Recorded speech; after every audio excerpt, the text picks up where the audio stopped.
Most Russian cooking is extremely simple, being mostly boiled or pan-fried, or some shredded raw ingredients mixed together with vegetable oil or packaged sauce, especially mayonnaise. Such quintessential peasant food is difficult, if not impossible, to transform into a restaurant-worthy dish, because as soon as you add spices or complicate it in any way, it's no longer authentic or even recognizable. This is one of the rare exceptions, as I've explained in the text at the start of this video. I have a pan that's completely cold. I want you to see the thickness of the potatoes. They're approximately evenly cut.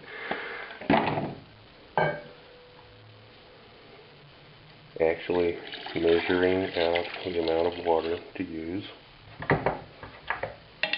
and the salt.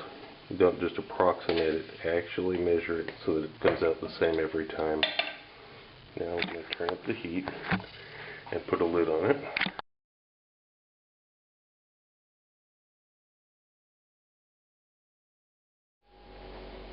When it actually comes to a boil, you put the lid on it and begin counting the time. Drain the potatoes, just leave them stand at room temperature. They'll finish cooking from the residual heat.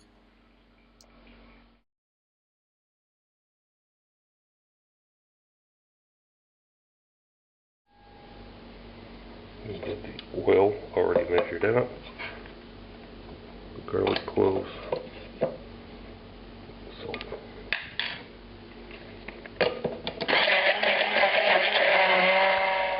Now, you want to use good, heavy, dense rye bread for this, not like the cheap Ora wheat kind of stuff. And you're going to cut this into cubes. And get these giant croutons.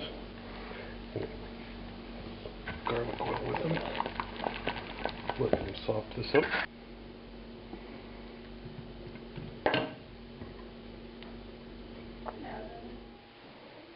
You need to cook these slowly and evenly. They'll take over 10 minutes to cook if you're doing it properly, maybe 15. Turn them with your fingers if you can possibly stand the heat. That way you can tell by touch which side is crisp or where it needs the more cooking. Move the ones that need the most cooking to the center of the pan, of course. When they start feeling crisp, turn the heat way down, like to 2, and let them cook for another 5 minutes.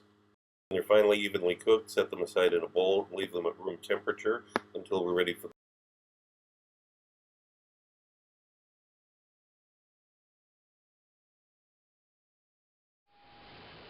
This quality bacon that's in a big piece. We're going to cut this up into big cubes. The first step is to get a little color on this bacon. We're not looking to really get it super crisp. That's not what this sort of dish is about. But we've got enough. I'm going to add a little bit of oil. Let's give it another minute or 2 here. I want to make sure this oil is flavored with the bacon mostly. While that's going on, we have this Russian version of a German sausage that it claims that it's made with ham and flavored with mustard.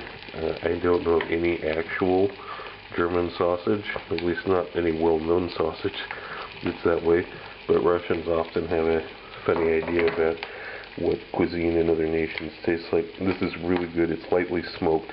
You can use any sausage you want. Lightly smoked pork. Okay, now I'm going to add the sausage.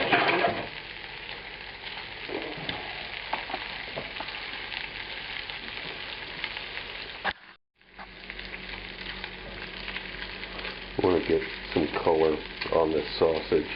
The exact amount that you add, it's up to you. If you're wealthy, you add more. If you're poor, you add very little, obviously. In just 2 or 3 minutes more, and I've got the heat still on fairly low setting. It's 3.5 out of 1 to 10. The key to this whole thing is heat management and the timing of when you put things in. If you want to saute these potatoes in the oil, get some nice color on them, but we can't have the sausage black by the time we're done.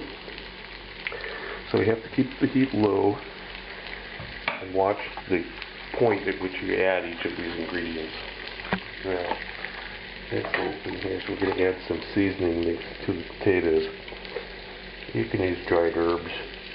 I have my own mixture, but this is a rather complicated mixture using ingredients that aren't easy to get. So you could just use Mrs. Dash or whatever suits you. I'll explain more about the seasoning mix in my next cookbook. You don't want to stir this around too much. You'll never get a chance for the potatoes to get nice color on them. But after 5 or 6 minutes, you know, flip everything around. And you can feel the potatoes starting to get some crispness to the surface, which is what you want. Now, I'm going to add a little sliced onion in here. And a few juniper berries. And after a couple more minutes, I'm stirring it around to get the onion onto the bottom of the pan. And now I'm going to add some of these rye croutons that we made earlier. Start cooking those together with this. I want them on the bottom because they'll burn. Okay. You want them to pick up the flavor and warm back up again, of course. You wait about 3 more minutes. This is the last addition to this. You're going to add the dill. I'm going to put a lid on it to kind of steam the dill a little bit.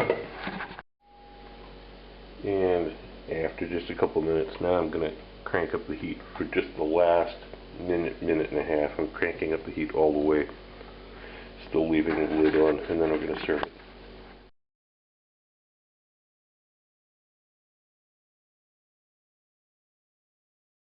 If you like my videos, look for my cookbook, now available through Amazon, Barnes & Noble, and other internet bookseller sites. Also look for my cocktail book, Cocktails of the South Pacific and Beyond, Advanced Mixology, available through Amazon online.